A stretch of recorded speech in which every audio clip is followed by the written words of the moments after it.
हमारे बिहार में पुल गिरने का जो सिलसिला है वो लगातार जारी है और 10 से 15 दिनों में 5 पुल गिर चुका है। आपको याद होगा कुछ दिनों पहले बिहार के जमुई में पुल गिर गया था, अभी कुछ दिनों पहले खगड़िया में पुल बह गया था और आज से 4 दिनों पहले मोतिहारी के घोड़ासहन में एक पुल ढह गया था।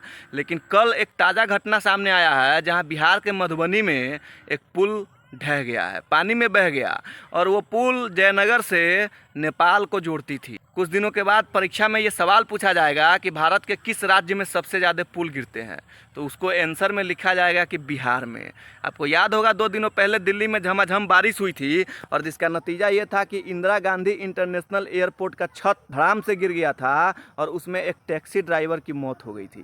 जरा सोचिए वो निर्दोष टैक्सी ड्राइवर का क्या दोष था, क्या गलती थी जिन्होंने अपनी जान गंवा दी। ठीक उसी तर्ज पे आज गुजरात के राजकोट में सुबह सुबह इतनी बारिश हुई कि गुजरात के राजकोट का जो एयरपोर्ट का जो छत है वो भी धड़ाम से गिर गया। लेकिन गनीमत ये रही कि कोई बड़ा हादसा नहीं हुआ और बड़ा हादसा होने से टल गया।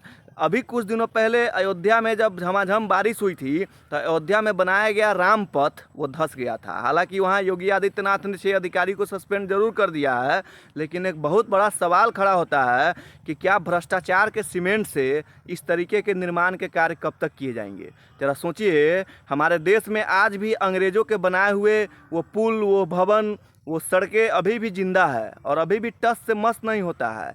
आज भी वो बहुतों प्रमाण है, जैसे हावड़ा पुल हो गया, कुतुब मीनार हो गए, उसके बाद लाल किला हो गया। ये सब ऐसे ऐसे प्रमाण है जो अंग्रेज़ों के बनाया हुआ है और अभी भी टस से मस नहीं होता है। लेकिन हमारे आधुनिक भारत में आधुनिक इंजीनियरों के द्वारा बनाया गया पुल हो, रोड हो, भवन हो, वो बनते बनते ढह जाता है। उसका उद्घाटन भी नहीं होता है, लेकिन उससे पहले ही वो धस धुस के बराबर हो जाता है।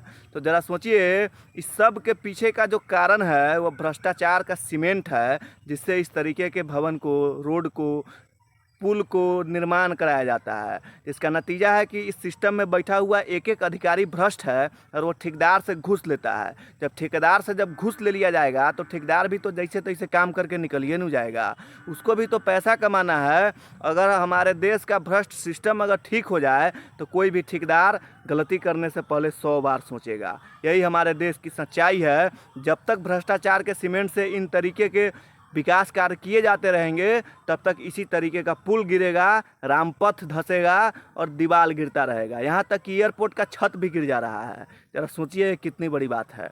धन्यवाद।